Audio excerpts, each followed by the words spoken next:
24 नवंबर 1971 को पोर्टलैंड से सिएटल जाने के लिए डीबी कूपर नाम का एक आदमी एक फ्लाइट पे चढ़ता है। जैसी फ्लाइट हवा में होती है, वो अपने पास ही खड़ी एयर होस्टेस को एक लेटर पकड़ाता है जिसमें लिखा होता है कि मेरे पास बॉम्ब है और तुम तुरंत मेरे पास आके बैठो। जैसी एयर होस्टेस कूपर के पास आके बैठती है, वो उसे बॉक्स खोल के बॉम्ब दिखाता है और कहता है कि मुझे $2 लाख प्लस 4 पैराशूट चाहिए, नहीं तो मैं सबको उड़ा दूंगा।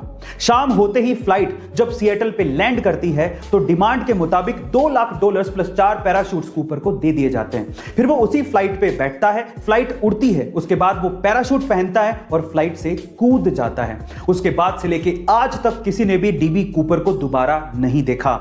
एफबीआई ने खूब सर्च करने की कोशिश की, लेकिन वो डीबी कूपर को दोबारा ढूंढ ही नहीं पाई। फाइनली 2016 में एफबीआई ये फाइल हमेशा के लिए बंद कर देती है। गाइस, ये कोई फिल्मी घटना नहीं है, इसे आप गूगल पे भी सर्च कर सकते हैं। टाइड डिटर्जेंट पाउडर काफी सालों से अमेरिका में मार्केट लीडर रहा है, लेकिन जैसे ही सन 2000 में वो इंडिया में एंटर हुआ, वो पूरी तरह से फेल हो गया क्योंकि वो इंडियन कस्टमर्स को समझ नहीं पाया।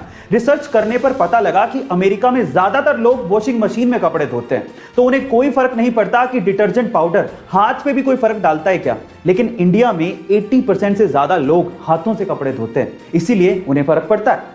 तो फाइनली टाइड सन 2009 में टाइड नेचुरल के साथ इंडियन मार्केट में उतरा, जो कि काफी ज्यादा किफायती था, बहुत अच्छा था, लेकिन सबसे इंपॉर्टेंट चीज वो हाथों के लिए सेफ भी था। फिर क्या था, 2 ही सालों में टाइड ने इंडिया में बहुत बड़ा मार्केट कैप्चर कर लिया और आज टाइड नासा के साथ मिलकर स्पेस में पहली एस्ट्रोनॉट्स के लिए लॉन्ड्री बनाने जा रहा है। गाइस, अगर आपको बिजनेस में सक्सेसफुल होना है तो आपको अपने कस्टमर्स को समझना पड़ेगा। गाइस, क्या आपने इन प्रोडक्ट्स के बारे में सुना है? फेविकोल, फेविस्टिक, फेविक्विक, डॉक्टर फिक्सिट, एमसील, ऑब्वियसली जरूर सुना होगा। लेकिन क्या आपको पता है कि सारे के सारे प्रोडक्ट एक ही कंपनी ओन करती है, जिसका नाम है पीडीलाइट इंडस्ट्रीज। और पीडीलाइट इंडस्ट्रीज के फाउंडर और ओनर है मधुकर पारिक, जो कि पूरे इंडिया के 70वें सबसे अमीर आदमी हैं, जिनकी नेटवर्थ 13,000 करोड़ से भी ज्यादा है। अब आप लोग सोच रहे होंगे कि शायद मधुकर पारिक जी पुश्तैनी रईस रहे होंगे, लेकिन ऐसा नहीं है। मैं आपकी जानकारी के लिए आपको बता दूं कि एक समय ऐसा था जब मधुकर पारिक जी मुंबई में एक लकड़ी व्यापारी के यहां पर पियोन की तरह काम करते थे। गाइस, इसीलिए कहते हैं कि बड़े सपने की शुरुआत हमेशा छोटे से ही होती है। काम छोटा या बड़ा नहीं होता, इरादे मजबूत होने चाहिए।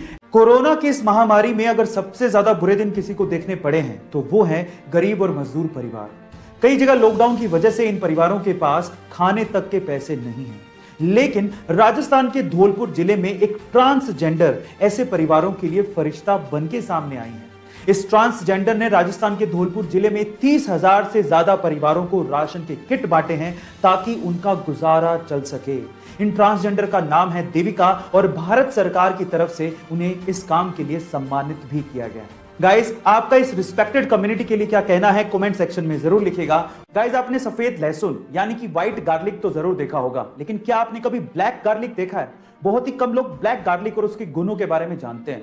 Guys, black garlic white garlic का एक रूप है जो कि फर्मेंटेशन से बनाया जाता है और ये एक सुपर फूड है जो कि बहुत सी बीमारियों से लड़ने में हमारी मदद करता है। ये हमारे शरीर में इम्यूनिटी पावर को बढ़ाता है, एंटीबैक्टीरियल है, एंटीवायरल है, 14 तरह के कैंसर से लड़ने में हमारी मदद करता है, ब्लड शुगर को मेंटेन करता है, हार्ट डिजीज से भी हमें बचाता है और इसके अलावा सबसे इंपॉर्टेंट थिंग, व्हाइट गार्लिक की तुलना में ब्लैक गार्लिक में दुगने एंटीऑक्सीडेंट पाए जाते हैं। गाइस, क्या आपको इसके पहले तक ब्लैक गार्लिक के बारे में इतना कुछ पता था? चैट सेक्शन में जरूर लिखिएगा। गाइस, एक सवाल है मेरा, क्या जीन्स सिर्फ लड़के पहन सकते हैं? नहीं, लड़कियां भी पहन सकती हैं, उन्हें भी हक है, इनफैक्ट वो पहनती हैं। तो फिर स्कर्ट क्या सिर्फ लड़कियां पहन सकती हैं? अगर कोई लड़का स्कर्ट पहन के आ जाए तो हम उस पर हंसते क्यों हैं? ये हमें नागवार क्यों है? कुछ ऐसा ही हुआ स्पेन के एक स्कूल में, जहां पर 15 साल का एक स्टूडेंट माइकल गोमेज स्कर्ट पहन के स्कूल पहुंच गया। तो स्कूल की अथॉरिटी ने पता है क्या किया? उसे स्कूल से ही एक्सपेल कर दिया, बाहर निकाल दिया और उसे दिमाग के डॉक्टर को दिखाने की सलाह तक दे डाली। लेकिन उसके मैथ्स के टीचर को, जो कि खुद एक मेल था, उसे ये बात पसंद नहीं आई। अगले दिन वो मैथ्स का टीचर खुद स्कर्ट पहन के स्कूल आ गया और उस बच्चे को सपोर्ट करने लगा।